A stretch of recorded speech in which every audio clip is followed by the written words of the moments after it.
Welcome to The Explainer. Today we're diving into a really tangled web of geopolitics, high-stakes trade, and some pretty serious accusations of hypocrisy. It all centers on one big question: who gets to trade with Russia and who doesn't? Okay, so let's get right into it.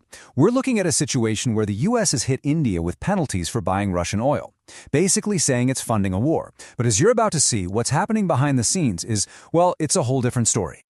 All right, and before we really get into the nitty-gritty, just a quick heads up. We see a lot of you watching and appreciating this kind of analysis, which is awesome. But if you want to make sure you don't miss our future explainers, do us a huge favor and hit that subscribe button. It's totally free, and it's the single best way to support the channel. Okay, so first things first. Let's break down the official charge against India. What exactly is the U.S. saying they did wrong to deserve this? So things really kicked off in August 2025. That's when the White House dropped a bombshell. They slapped these really heavy tariffs on India. And the official reason? Because India was buying discounted oil from Russia, which, according to the U.S., was helping to bankroll Russia's war in Ukraine. And we're not talking about a small penalty here. This was a massive 50% tariff. I mean, just to put that into perspective, you're talking about putting nearly $48 billion of Indian exports at risk. This wasn't a gentle nudge, it was a huge economic shove.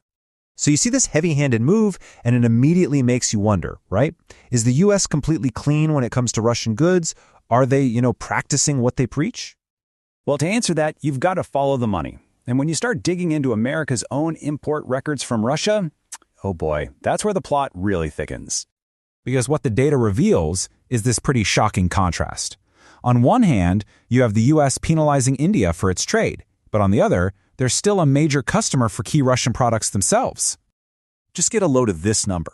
In 2023 alone, the U.S. spent a record-breaking $1.2 billion on Russian uranium. And this isn't some trivial item. We're talking about the critical fuel that powers America's nuclear reactors, bought directly from Russia's state-owned nuclear giant. And it wasn't just uranium. This table from the first half of 2025 tells an even bigger story. Look at this. U.S. imports of Russian fertilizers up 21%. And over in Europe, their imports of Russian LNG, that's liquefied natural gas, jumped by almost 30%. So the numbers are all going in one direction. Up. So what was the official response when then-President Trump was asked directly about these rising imports? I mean, with these numbers out in the open. A simple, flat statement. I don't know anything about it. And that was it. End of story. But this isn't just an American story. To really understand the whole picture, we have to look at what was happening in Europe, because their role here is also a huge piece of the puzzle. And when you look at the EU, wow, the numbers are staggering. In just the first 6 months of 2025, they spent almost 4.5 billion euros on Russian gas. So while European leaders were publicly wagging their finger at India, they were also writing some massive checks to Russia. And India wasn't quiet about this. They pushed back hard.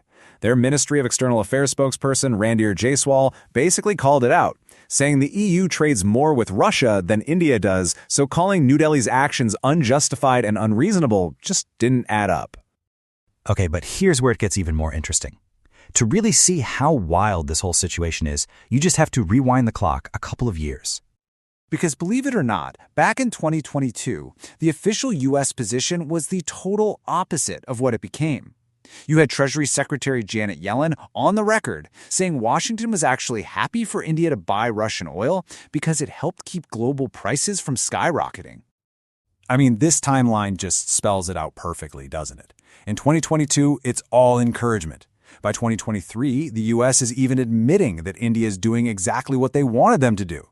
And then, boom, 2025 hits, and it's a complete 180. Suddenly, there are massive tariffs for doing the exact same thing.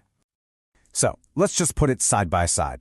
The U.S. accusation, India is funding Russia's war with its oil purchases. The U.S. action, the U.S. is funding Russia with its own purchases of uranium and fertilizers. When you see it laid out like that, well, you can see why people started crying double standard. Okay, so with all this pressure, with these accusations flying, how did India respond?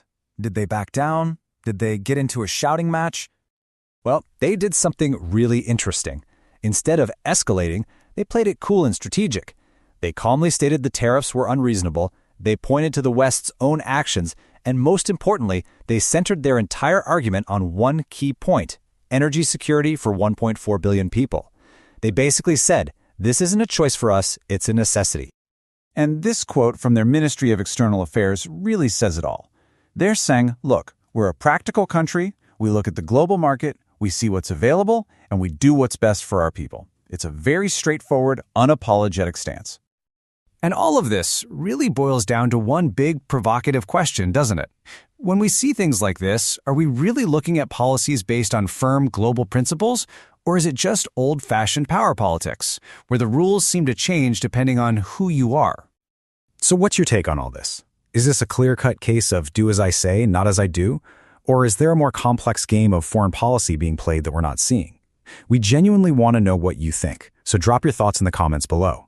And hey, if you found this breakdown useful, please hit that like button, share it with a friend, and definitely subscribe to keep the conversation going. Thanks for watching.